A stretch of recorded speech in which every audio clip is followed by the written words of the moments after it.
Presentar a un colega, a un amigo. Por aquí tengo un apunte donde refiere su institución de adscripción, Departamento de Educación y Comunicación, posgrado en Ciencias Sociales de la Universidad Autónoma Metropolitana, Unidad Xochimilco, y también Escuela Nacional de Antropología e Historia, que fue donde nos conocimos, Edmundo, fuimos vecinos, y bueno, pues nos honra mucho a quienes fuimos alumnos tuyos, volverte a ver, encontrarte y escucharte. Entonces te doy la palabra para que tengas esta conferencia magistral en el marco de este coloquio de antropología del sonido. Adelante, Raimundo Mier. Bueno, en principio, un enorme agradecimiento por la invitación. Comentaba yo ahorita, unos momentos, que para mí es en realidad un enorme privilegio porque este diálogo posible que se abre, espero, en este momento, con gente que está involucrada en estos proyectos, que no solamente son extraordinariamente originales, creativos, ponen en juego una enorme posibilidad de desarrollo, de desempeño intelectual, sensorial, etcétera, etcétera. Para mí es sumamente importante. Tengo muy pocas oportunidades de este diálogo. Quizá nunca lo pongo en mi currículum académico, por supuesto. En mi currículum mental, sí. Y es que yo fui durante 7 años clarinetista clásico, ¿no? Y fui después músico de jazz rock, otros 5 años profesional. Y bueno, en realidad tengo una relación con la música muy personal y muy peculiar. Me ha acompañado toda la vida, ¿no? Y cuando yo hablo de espectros, espero que no se entienda espectros en el sentido de Derrida, ¿no? Sino espectros en el sentido del español, de la lengua española, ¿no? Espectros que tiene básicamente dos sentidos. Uno, espectro como esta variedad, este repertorio extraordinariamente denso, complejo, entreverado de manifestaciones, de expresiones, etc. Y por el otro lado, espectro como fantasmas, ¿no? Y en mi caso, mi familiaridad con la música, ¿no?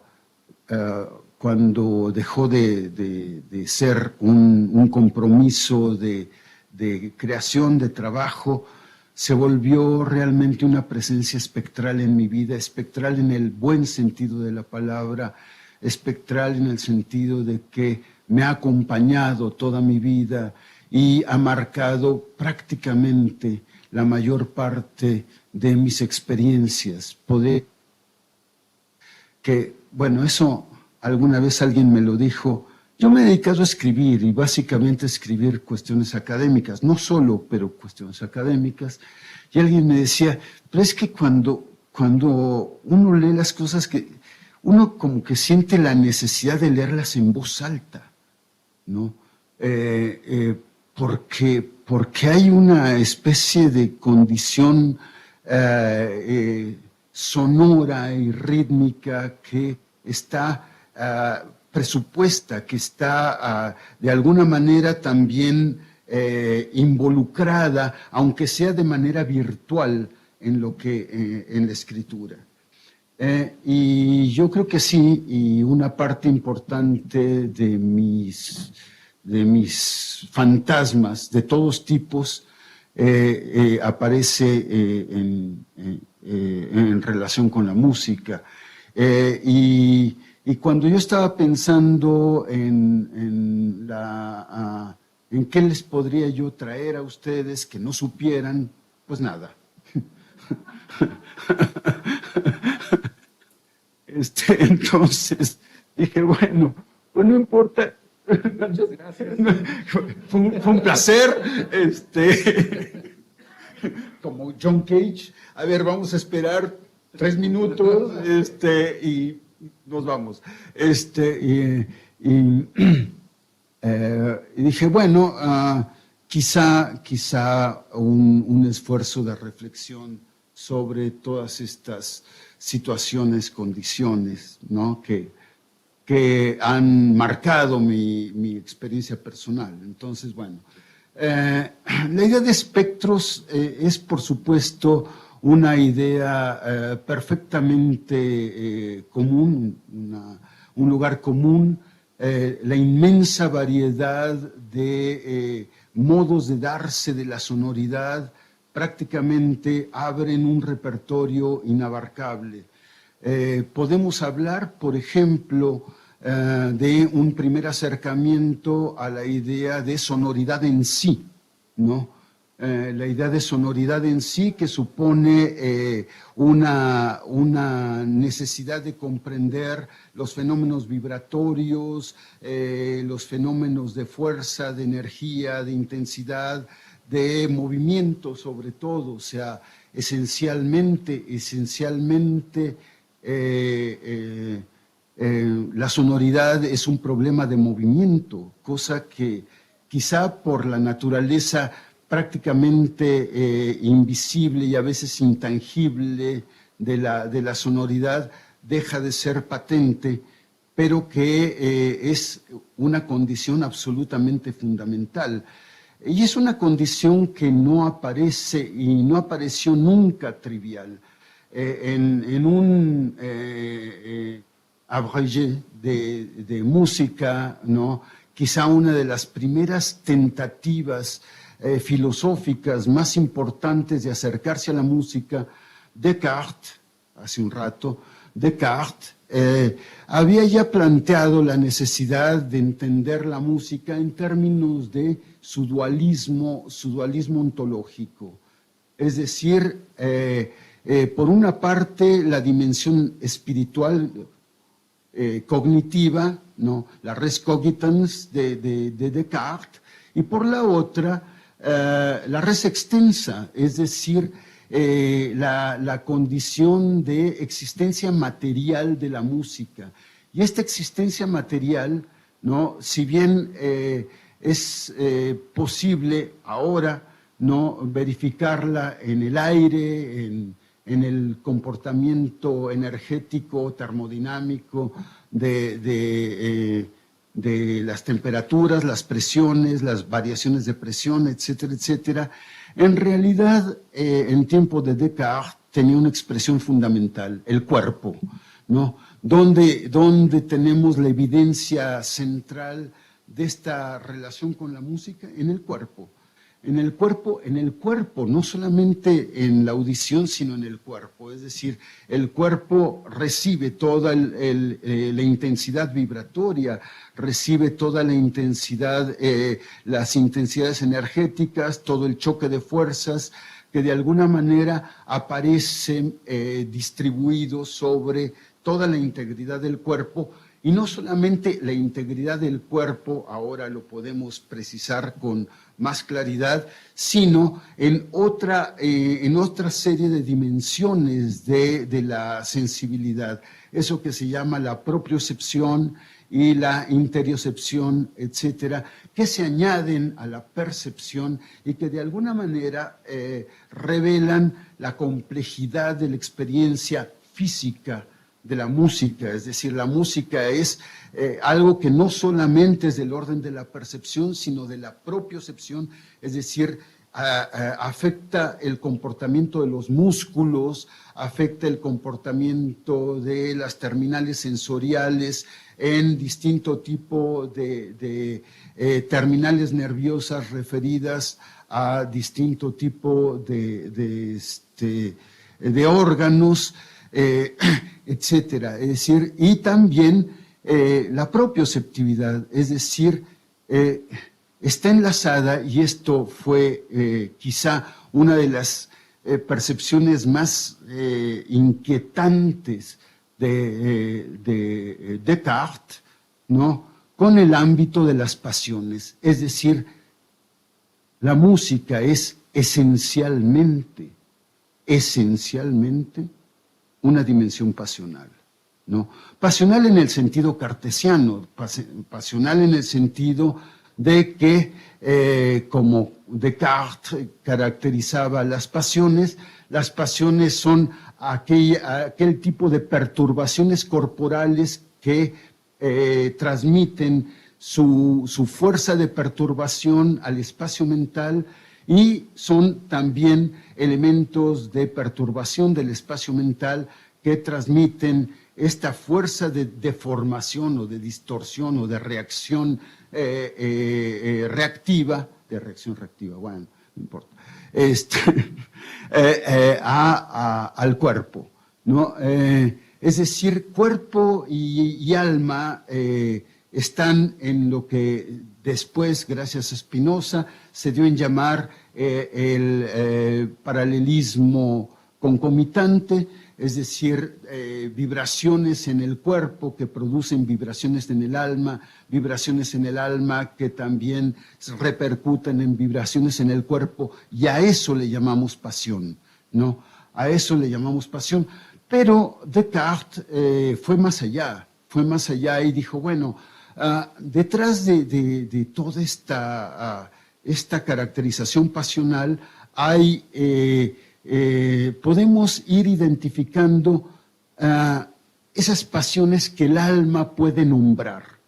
Y esas pasiones que el alma puede nombrar son infinitas también, digo, no, son inagotables, inabarcables, pero finalmente se reducen a 6 nucleares, a partir de las cuales, por combinación recíproca, podemos encontrar el repertorio de todas las otras pasiones en una especie de gigantesca, monumental combinatoria, ¿no?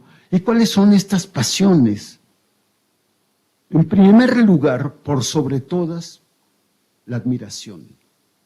La pasión princeps en la experiencia humana, la admiración para Descartes, ¿no? Su correspondiente, el deseo, ¿no? Y las otras 4 tienen también una especie de polaridades propias, ¿no? Y estas polaridades propias son ni más ni menos el amor y el odio, y el goce y la tristeza.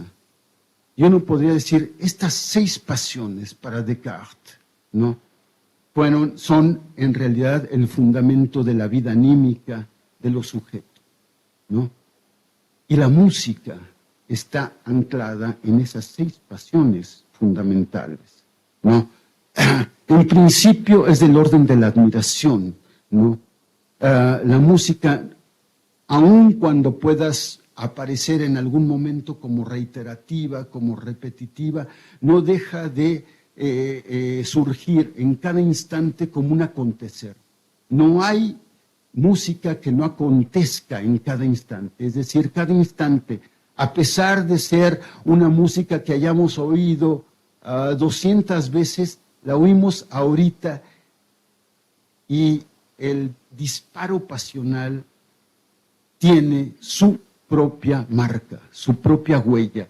Una huella que la ancla en el instante, que la ancla en mi cuerpo aquí y ahora, que la ancla en mi sensibilidad en este momento y que de alguna manera le da también una particular relevancia y le permite también integrarse a esta dimensión espectral de la vida que nos acompaña, ¿no?, permanentemente, ¿no?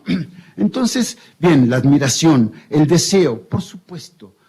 Podemos pensar en música sin deseo, ¿no? ¿A alguien se le ocurre? ¿No? Amor y odio.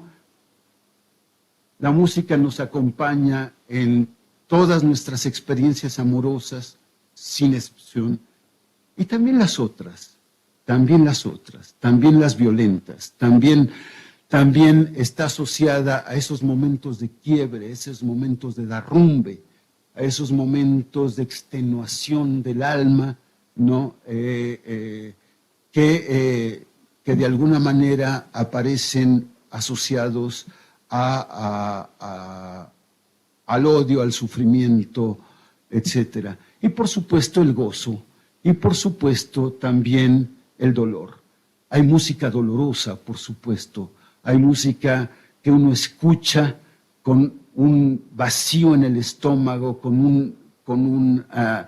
sin poder detener el temblor de las manos o de los pies, etcétera, sin poder retener un nudo en la garganta, etcétera, etcétera. Y por supuesto hay esta dimensión intrínsecamente pasional de la música, ¿no? Bien, podemos, por supuesto, podríamos hablar quizá todavía más de esta dimensión de la música en sí, ¿no? Pero es absolutamente fundamental pensar que la música es del orden de la conformación de la subjetividad. La música participa en la constitución, en la definición de los perfiles de nuestra propia vida, no solamente la música, sino las sonoridades. Hablamos de sonoridades espectrales y hablamos de sonoridades espectrales para hablar de esto que alcancé a escuchar y que me parece un tema absolutamente central. Las ciudades tienen su propia sonoridad. Las esferas ecológicas generan su propia sonoridad, etcétera. Es decir, hay una dimensión de la historia, podemos reconocer momentos de la historia a través de atmósferas sonoras, a través de sistemas de ecologías sonoras que están ancladas no solamente en la materia biológica o en la materia atmosférica, etcétera, etcétera, sino en algo todavía más interesante, que es en el hacer de los hombres. El hacer de los hombres está acompañado de ritmos, está acompañado de sonoridades. Golpear con el martillo, golpear en la madera es distinto de golpear en el metal. Los herreros tienen su propio mundo, los carpinteros tienen su propio mundo sonoro. Prácticamente el ámbito del trabajo está acompañado de toda una enorme cantidad de espectros de sonoridades distintas, y en la medida en que las culturas se sostienen en el hacer de los hombres, cada régimen, cada faceta del hacer genera también su propia atmósfera. Yo, por ejemplo, no puedo evitar escuchar las teclas de una máquina de escribir y pensar en toda mi vida, desde mi infancia. Mi mamá me enseñó a escribir en máquina, ¿no?, en una Olivetti remotísima, ya, remotísima. Y ese sonido de la máquina de escribir con la que mi mamá me enseñó a escribir a máquina, porque para mi mamá yo tenía que escribir a máquina con todos los dedos, eso de escribir a máquina con un dedo, pues no manchen, ¿no? Entonces, en realidad yo vivía pegado a la máquina de escribir, haciendo planas y planas y planas y planas y planas, y eso seguía haciendo toda mi vida y sigo haciendo toda mi vida. Y he pasado de la máquina de escribir a la máquina eléctrica, a la Remington eléctrica de bolita, y de ahí a estas cosas peculiares que son los procesadores de palabras, que tienen también su propia sonoridad y su propio silencio, su modo de ser silenciosas, su modo de ser también sonoras, con una sonoridad a veces atenuada o a veces casi inferida, ¿no? Pero que está ahí, está de alguna manera marcando, ¿no?, nuestro hacer. Para no hablar de la cocina, de cuando uno trata de cocinar o de cualquier actividad humana, el sonido de la licuadora, que ya está prácticamente casi en extinción, etcétera, bla, bla, bla. Digo, todo este repertorio infinito que va caracterizando, ¿no?, también atmósferas históricas, marcas históricas, huellas de la memoria, modos de darse de la historicidad, para no hablar de la guerra, que es en realidad el infierno sonoro, no solamente el infierno mortífero, sino el infierno sonoro. La guerra yo no la he vivido, pero el cine me ha permitido participar de esa idea del infierno sonoro de la guerra, ¿no? Que es prácticamente ya parte de nuestra vida cotidiana. Las guerras, las microguerras, ya sabemos, ¿no? La microguerra, la macroguerra, Ucrania, la microguerra, ¿no?, narco, etcétera, que por supuesto tienen su manera particular de reconocerse en huellas sonoras, en modos particulares de definir modos de percusión, modos del disparo, modos de... yo, a pesar de que no soy muy avesado en eso, puedo reconocer un disparo de arma de fuego y diferenciarlo de un cohete, de una ceremonia religiosa, de un desfile, etcétera, etcétera, etcétera. Es decir, tenemos este espectro, y este espectro que de alguna manera se proyecta sobre un enorme campo de otras experiencias que marcan nuestra propia historia, nuestra propia cultura, nuestro propio lugar, nuestro propio tiempo, etcétera. Entonces, digamos, esto forma parte de una modalidad, la modalidad humana, podríamos decir, la modalidad histórica, antropológica, cultural, de eso que estoy llamando, ¿no?, la sonoridad en sí, ¿no? ¿Cuándo deja de ser la sonoridad esta especie de fascinación por la sonoridad en sí? Cuando entra no solamente la acción humana, sino la voz humana. La voz en su realización específica o la voz en su derivación instrumental. ¿A qué me refiero? Algo muy discutible, muy discutible. En un extraordinario libro, bueno, a mí me pareció extraordinario, Igor Stravinsky. Esta es una cosa que suelo decir reiteradamente, pero bueno, la voy a volver a decir. Igor Stravinsky, en un libro que se llama La poética de la música, ¿no? La poética de la música hace una observación muy peculiar, discutible, polémica.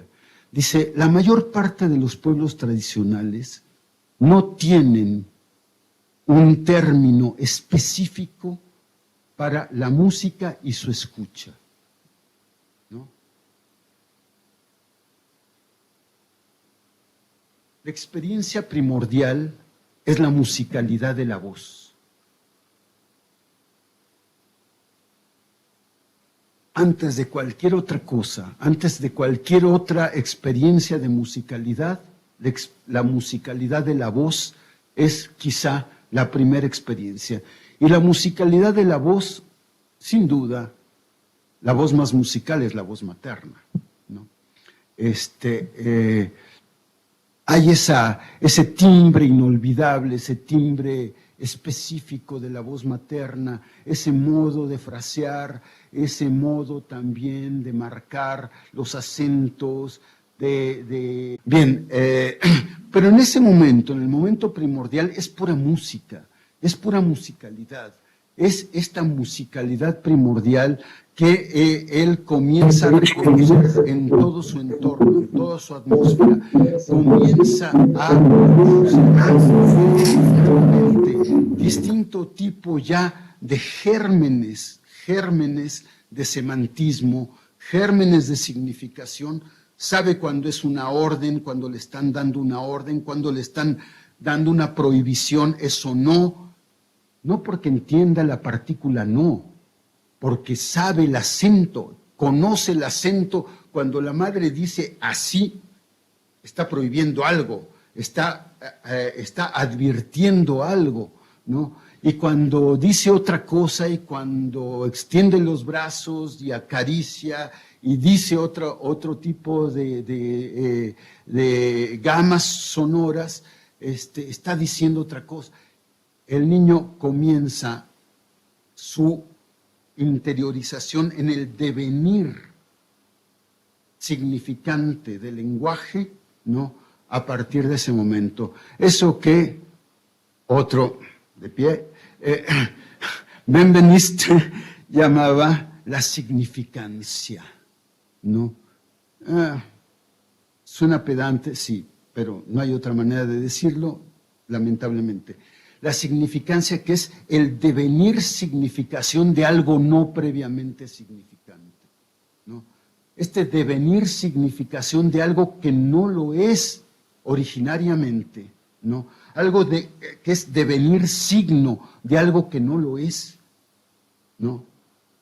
Y que de alguna manera marca también nuestra trayectoria, nuestra manera de ir ingresando en el ámbito de lo humano, ¿no?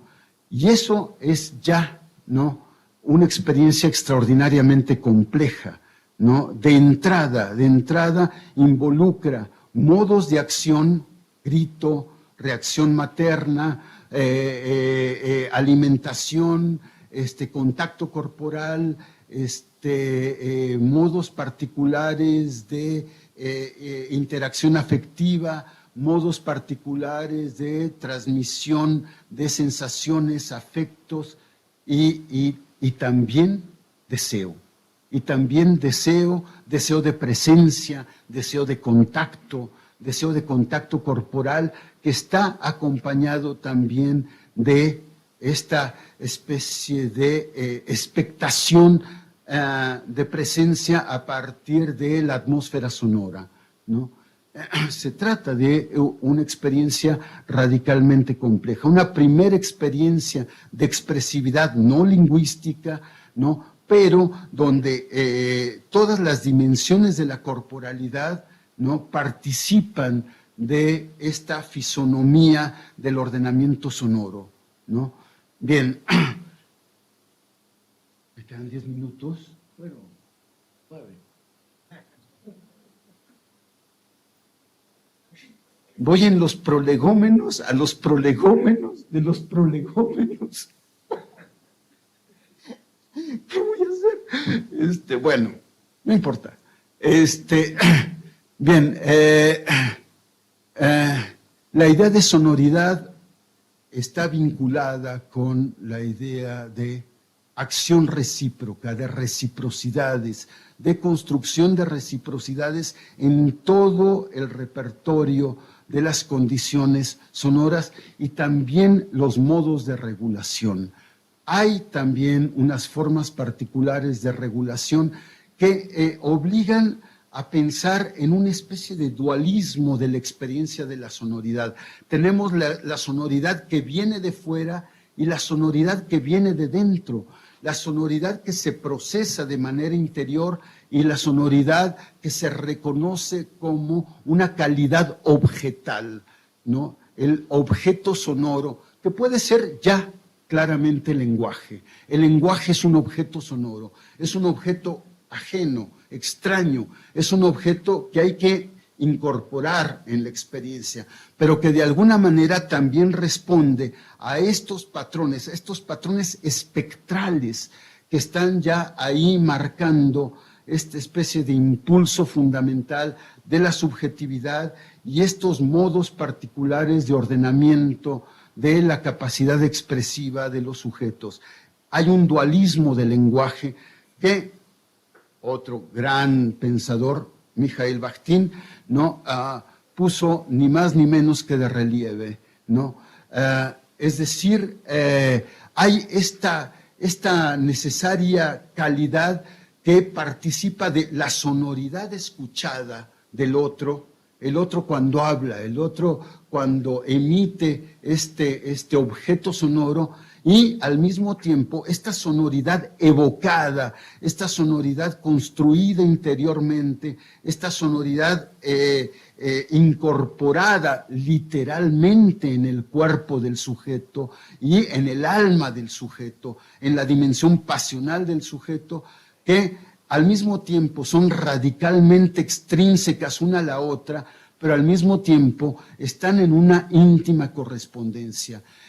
El habla instituida, el lenguaje instituido, las palabras y esta otra experiencia de construcción evocativa que de alguna manera va marcando, va definiendo la fisonomía del propio lenguaje. Mi lenguaje que no se parece al de nadie más, mi lenguaje que es propio, mi manera de pronunciar es mía, mi manera de utilizar y de darle forma a las palabras es mía, mi manera de acentuar las palabras es mía, pero no es mía, viene de afuera, vino de afuera, también vino de afuera y de alguna manera está marcada por la institucionalidad de la lengua, está marcada por las condiciones ordenadoras de la lengua, pero al mismo tiempo está impulsada por estas condiciones desordenadoras de mi propio impulso corporal, de mi propio impulso afectivo, que le imponen una singularidad al acto del lenguaje. Esta singularidad que perturbó prácticamente al conocimiento del lenguaje desde el siglo XVIII. Herder, siglo XVIII, hablaba de la singularidad, el relativismo, de la singularidad del acto expresivo del lenguaje. El primero que subrayó esto fue Herder, bueno, el primero que yo conozco, fue Herder, que dijo, ok, sí, hablamos el lenguaje de otros, no cabe la menor duda, pero nadie habla, nadie usa la lengua como yo. Nadie la usa para lo mismo que la uso yo. Nadie le da estas inflexiones, nadie le da estos impulsos, nadie la usa en esta misma orientación que yo le estoy dando a mis palabras. Y eso es parte de mi identidad. El problema de la identidad aparece ya entonces enmarcado en este juego del lenguaje. La sonoridad participa, impregna, marca también esta forma, pero además esta identidad que es nuestra, tampoco es nuestra. Bakhtin hablaba ni más ni menos de que en esta especie de ámbito interior se mezclan todas las voces. Él hablaba de polivocalidad, ¿no? La voz de mi padre y la voz de mi madre y la voz de mis amigos, y la voz de la gente que quiero y que he querido, y la gente que he odiado también, ¿no? Y la gente de la que he aprendido todo lo que he aprendido, se van fusionando, se van articulando, se van al mismo tiempo incorporando y desdibujando en una especie de patrón que se constituye en mi propia referencia íntima, ¿no? Mi propia referencia íntima que está hecha de todas las voces. Bakhtin decía, nuestro lenguaje es plural, es polifónico. Él utiliza la palabra polifónico, no como una metáfora, sino como un modo de describir, un modo de fusión de las voces, un modo de diálogo y al mismo tiempo de distinción, y un modo de contrapunto, y un modo de articulación y de conjugación sonora que de alguna manera se integra en nuestra vida para ir dándole forma a esto que llamamos nuestro lenguaje y que es efectivamente nuestra manera de ser con los otros, de ser en el espacio regulador, en el espacio institucional junto con los otros y al mismo tiempo en incorporar en todo eso todas estas dimensiones espectrales de nuestra historia, nuestro pasado, la historia de nuestra cultura, la historia de nuestro entorno, etcétera. ¿Me acaban los 9 minutos? Te quedan menos. Te quedan 5.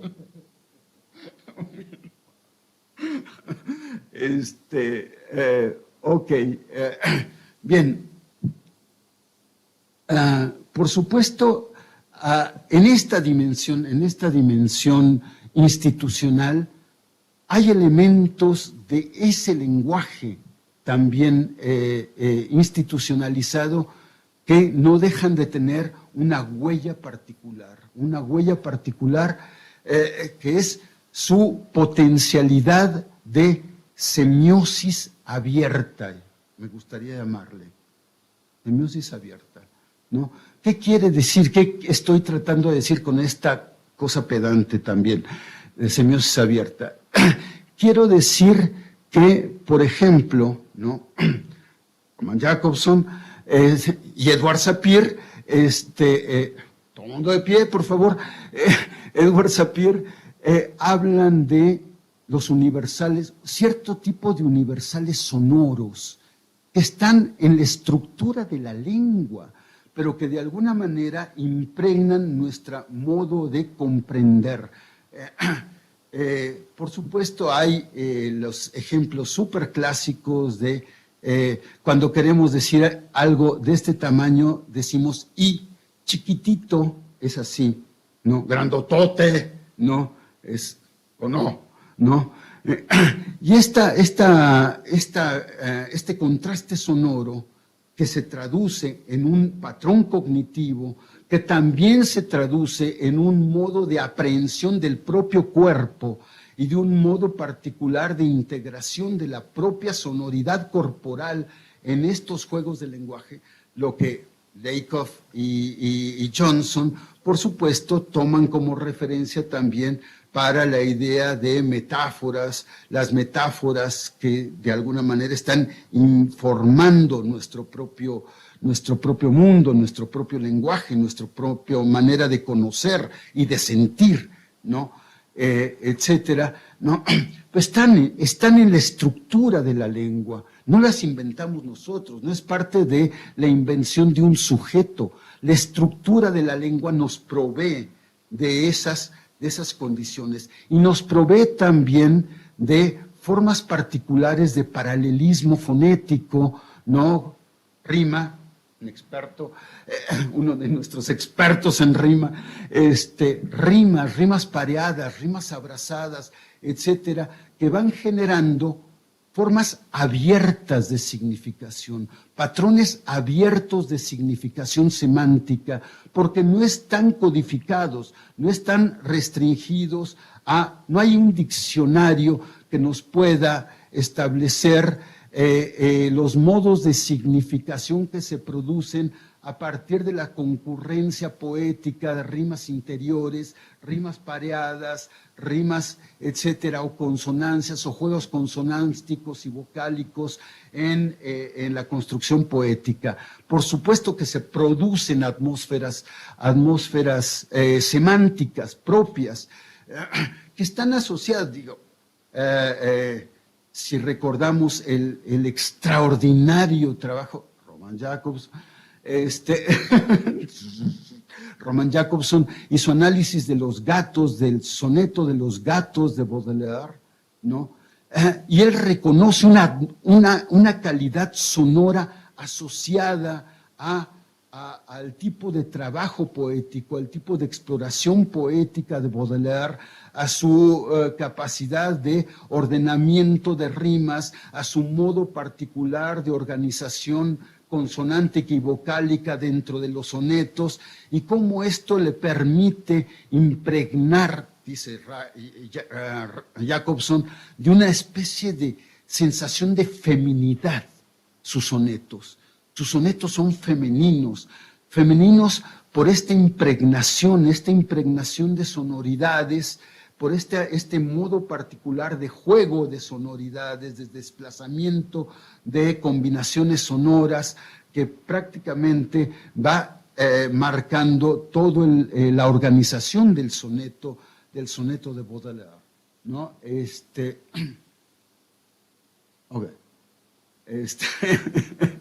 soneto de Baudelaire. Pero al mismo tiempo tenemos los mantras, tenemos ese modo particular también los mantras son instituidos, emanan de un modo particular de dar forma a expresiones vocales, a expresiones sonoras, etcétera, etcétera, que de alguna manera eluden también la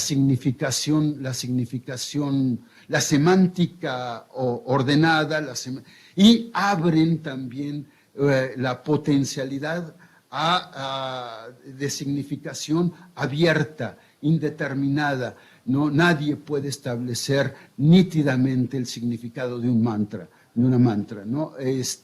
Evidentemente, y también tiene un profundo efecto sobre el cuerpo, una especie de profundo efecto sobre una especie de serenidad, ¿no? Impregna la corporalidad, este movimiento repetitivo, hipnótico, etcétera, etcétera, que va produciendo una forma particular de respuesta afectiva, un modo también de vínculo con los otros, de vínculo con el entorno, etcétera, y que forma parte de un devenir signo. Por supuesto que los mantras son signos, pero no es un devenir signo que está apuntalando semantismos ordenados, semantismos estructurados.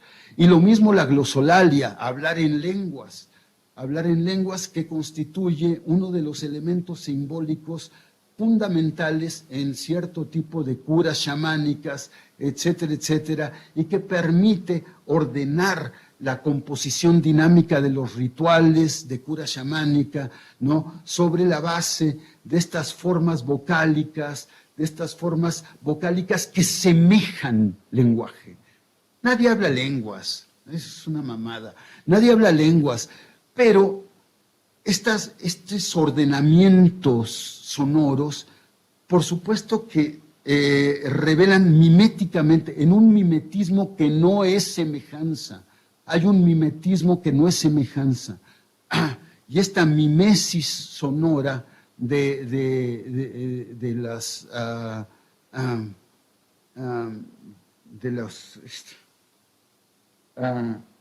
las plegarias, que también está en las plegarias, que también está en los sones, que también está en muchas de las composiciones que tienen fuerza ritualizante. La idea de fuerza ritualizante que está intrínsecamente vinculada con patrones de repetición, modos particulares de organización rítmica, formas particulares de distribución acentual de los sonidos, y que de alguna manera permiten al mismo tiempo la regulación de los comportamientos corporales de los participantes en el rito, y al mismo tiempo también las formas específicas de acceso a lo sagrado. Son estas vías de semantismo indeterminado suscitado por el comportamiento sonoro las que permiten transitar hacia lo sagrado. Transitar hacia lo sagrado, que no es un tránsito solamente mental, es un tránsito corporal, es un arrebato, es un éxtasis, es una digamos, conmoción de cuerpo, alma, etcétera, y también una refundación del vínculo con los otros. No hay acceso a lo sagrado sin una refundación del vínculo con los otros. Entonces, bueno, todo esto se hace posible a través de la glosolalia, a través de los mantras, a través de las formas reiterativas de la plegaria, a través de los patrones rítmicos, de los cantos sonoros, de los tambores, de los concheros, por ejemplo. O sea, para mí una de las experiencias más impactantes de mi vida es entrar prácticamente en éxtasis a través de una especie de inmersión en los golpes de tambor de los concheros, ¿no? No recuerdo nada que me haya verdaderamente producido esta especie de extravío que para mí tiene que ver con lo sagrado, ¿no? Y yo que soy tan profunda, tan absoluta, indeclinablemente ateo, puedo decir que fueron los tambores los que me dijeron, a lo mejor hay otro tipo de experiencia, ¿no? Bueno, muchas gracias. Me quedé, les digo, todo lo que no hablé de musicalidad, no hablé de las sonoridades contemporáneas, no hablé de, me hubiera encantado hablar de música, me hubiera encantado, pero ya habrá otra posibilidad.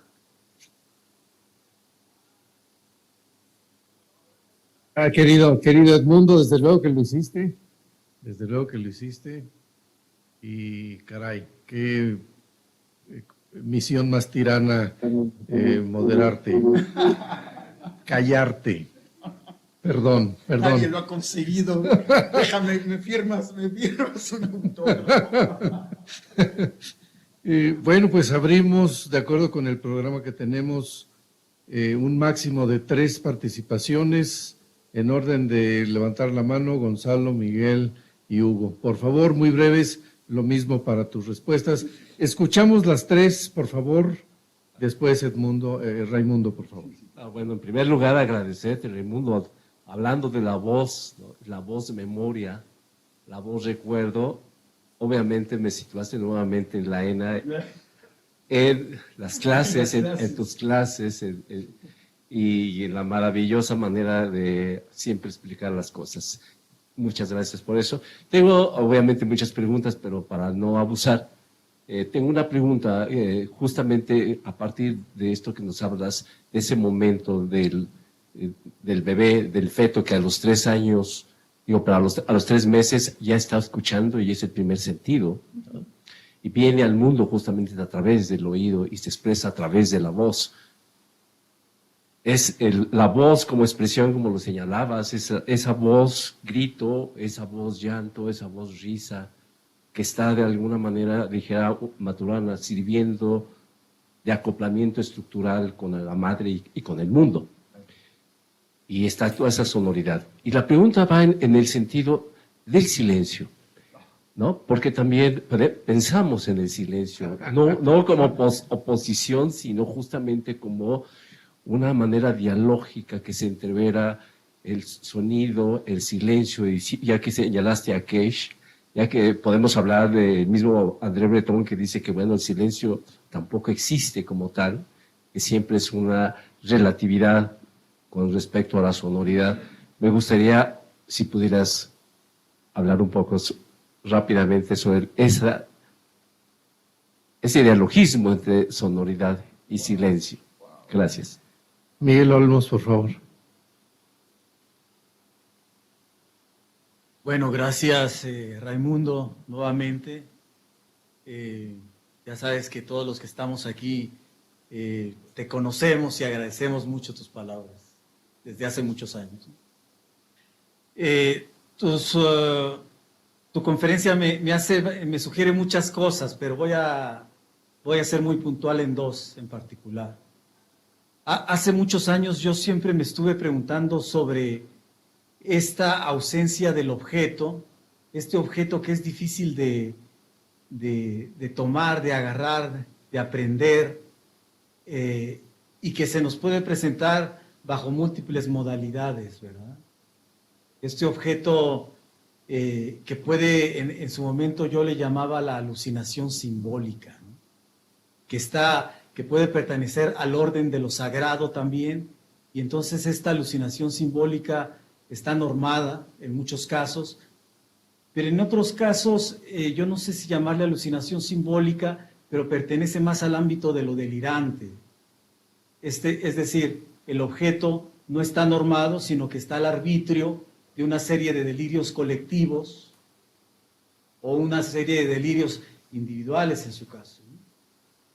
Entonces, yo me pregunto si cómo se presentarían estos espectros a través de una alucinación de tipo sonoro. Alucinación, yo no sé si llamarle alucinación, pero una ausencia del objeto o un objeto transfigurado en términos sonoros, ¿verdad? ¿Cómo se representa este tipo de cosas? Porque está esto que podría ser una escucha de tipo delirante también, ¿no? O sea, la memoria, el tiempo, están implicados en todo este proceso y puede aparecer en términos muy normados, pero puede aparecer en otros casos en términos completamente delirantes. Gracias, Miguel. Hugo. Pues Gonzalo se me adelantó, porque justo eso era lo que yo quería comentar, ¿no? El silencio. Una ocasión fui en el norte de Sinaloa a un campo pesquero. Después de un camino muy extraño, llegué al lugar y era un escándalo. ¿Por qué? Porque estaban las cantinas y ya creo que en ese momento había cierta presencia del narcotráfico y era un contexto pues bastante escandaloso y creo que de alguna forma encubridor de un riesgo, ¿no? Pero bueno, yo no iba a oír a la gente en las cantinas. Yo quería hablar con los pescadores yolemes. Pues poco a poco me fui apartando y me llamó mucho la atención el silencio. Dije, bueno, pero ¿por qué? Hasta que creo que encontré una respuesta. Y llegué a una casa de un pescador y después a otra y los vi reparando sus redes en silencio.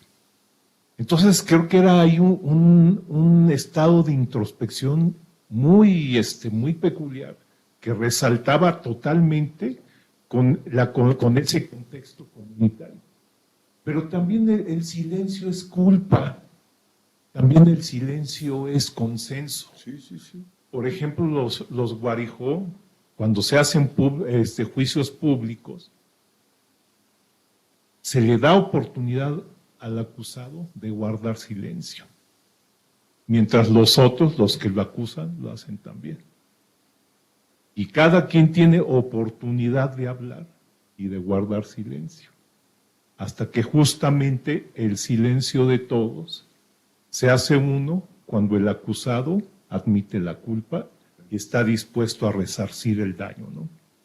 Entonces, pues creo que ahí con el silencio hay mucho que decir. Muchísimo. Y además, creo que siempre el silencio puede ser algo anhelado, a pesar de todo. Y quién sabe por algo quizá este simbolismo sonoro, el silencio de los sepulcros, anunciaría la paz total, ¿no?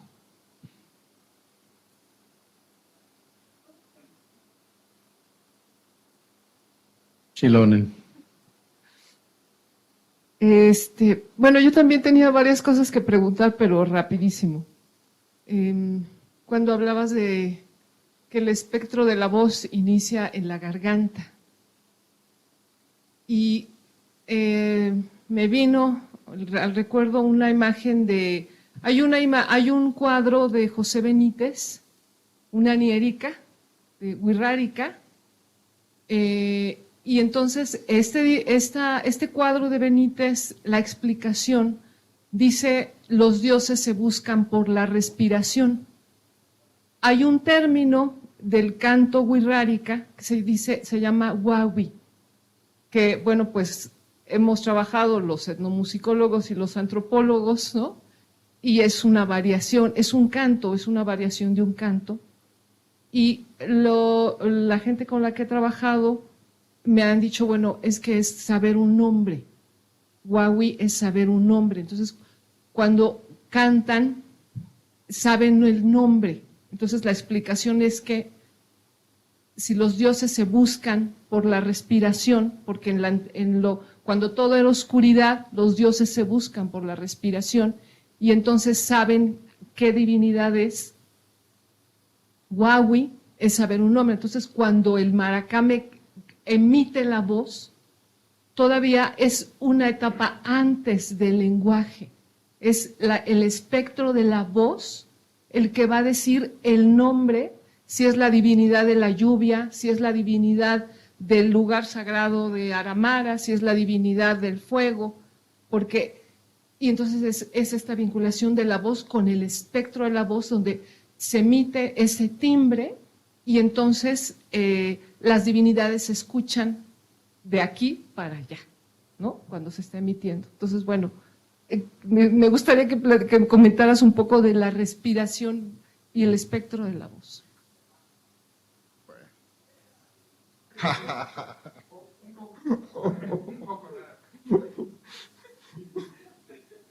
No, ¿cómo?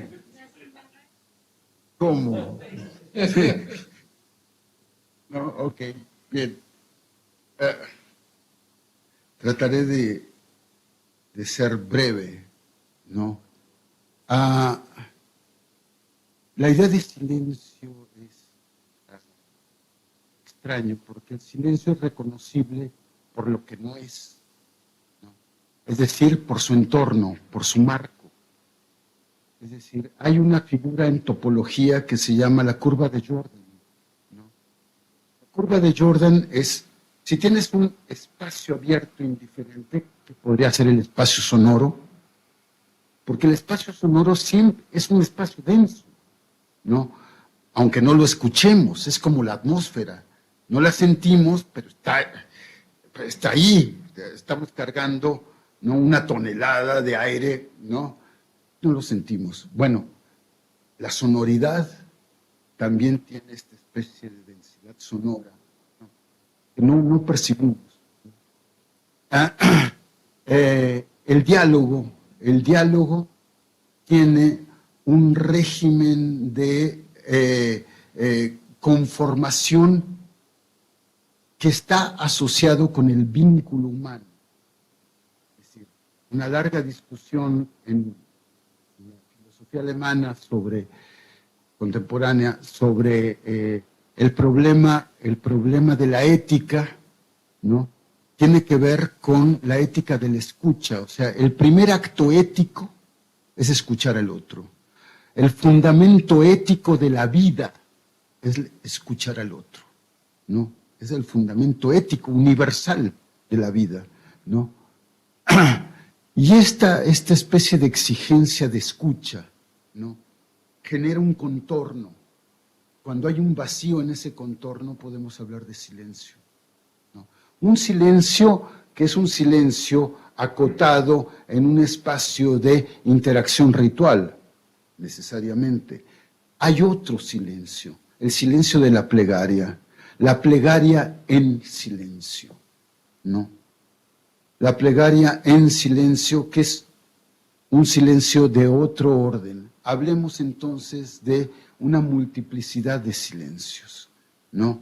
No hay, la palabra silencio no designa una sola cosa, designa una multiplicidad de experiencias. Una de ellas es un modo particular de conformación dinámica del vínculo.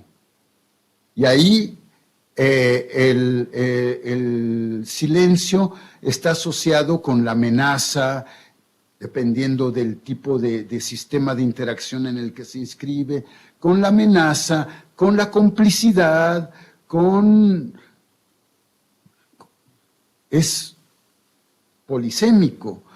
Pero, ¿qué es lo que acota la polisemia del silencio en el marco del régimen de interacción? El marco situacional. El marco situacional que define precisamente lo que no es silencio, ¿no? Es decir, que es cuando se quebranta, cuando se vacía esta condición que debe estar permanentemente en juego, ¿no?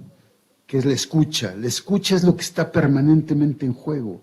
No hay vínculo humano sin escucha. Escuchar la respiración del otro, ¿no? Malinowski, otra cosa de la que no hablé y que me hubiera encantado hablar, ¿no? Descubre, ni más ni menos, ¿no? Ese extraño ritual, ¿no? En Lastrobriand, que a él le parece que hay que llamar fático, ¿no? ¿Y qué es? Es un ritual donde yo me reúno a escuchar hablar al otro, no a escuchar lo que dice el otro. Lo que dice el otro me vale madres, ¿no? A escucharlo, a sentir su respiración, ¿no? A intercambiar aliento, ¿no? Este aliento que de alguna manera tiene una expresión semántica, pero esta expresión semántica es indiferente, es irrelevante, no importa, como pasa con el lenguaje de los amantes de a de veras, no importa que, no sé si recuerdan un extraordinario pasaje del Paso, del Palinuro de México, ¿no? Donde Del Paso está relatando el diálogo de dos amantes y dice, y Perenganito le dice a Sutanita, pásame la sal, y le está diciendo te amo, ¿no? Y le está diciendo, la ventana está entreabierta, y le está diciendo te amo, y le está diciendo, el salero está bonito, y le está diciendo te amo, y la pared es blanca, y le está diciendo te amo. El lenguaje es silencioso ahí, a pesar de su sonoridad. No importa las palabras. Lo que importa es eso que se está diciendo en silencio, mientras que lo que se está diciendo está constituyendo el silencio, ¿no? Ese juego de silencios, ¿no? Es absolutamente crucial y es parte de esta condición de la ritualidad fática. ¿Qué es lo que quiero sentir? Quiero sentir tu aliento, porque sentir tu aliento es que estás ahí conmigo, ¿no? Lo que me estás dando es la vida. Lo que me estás intercambiando es la vida, porque el aliento es el signo de la vida. Lo primero que hace cuando uno muere es ponerle a uno un espejo aquí, para ver si cesó el aliento. Si cesó el aliento, estás muerto. Punto. No. El aliento es la vida. El movimiento del cuerpo, el movimiento pulmonar, es en realidad la expresión de la energía vital. y también la expresión del vínculo más primordial con el otro, ¿no? Y eso es lo que intercambia, lo que descubrió Malinowski, que se intercambiaba en el ritual fático, ¿no? Vida. Vengo a que me des la vida y a recibir la vida de ti, ¿no? Y a darte yo la vida, ¿no? Entonces, bueno, esto es una parte de responder brevemente a las dos preguntas. La otra, la del delirio, wow, eso es otro cuento. El delirio, el delirio la paranoia, la esquizofrenia paranoide, en realidad se reconoce más nítidamente cuando alguien comienza a oír voces. Curiosamente, a oír voces. No se reconoce cuando alguien pierde la realidad, como todas las mañanas alguien la pierde. No se reconoce cuando se pierde la realidad, cuando la gente se equivoca, cuando entra en una especie de circuito de asociaciones extrañas. El delirio fuerte, el delirio real es escuchar voces, escuchar la voz del otro en tu cabeza, ¿no? Ese es el delirio real, ¿no? Y es curioso que precisamente sea en la voz donde se ancla la experiencia delirante, donde agarrarse de la voz permite al delirante sustraerse del mundo, sustraerse para siempre del mundo y de los otros. Cuando la voz se vuelve, ¿no?, lo único, la materia única. Y para algún psicoanálisis, ese decantarse en la materia pura de la voz es decantarse en la condición inorgánica del ser, es decir, optar por la muerte simbólica.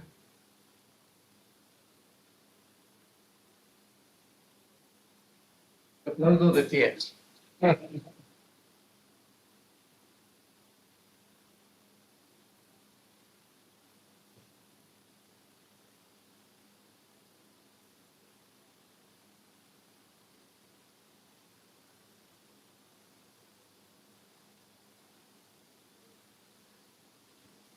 Creo que hay unas instrucciones por parte de los anfitriones. Miguel, por favor.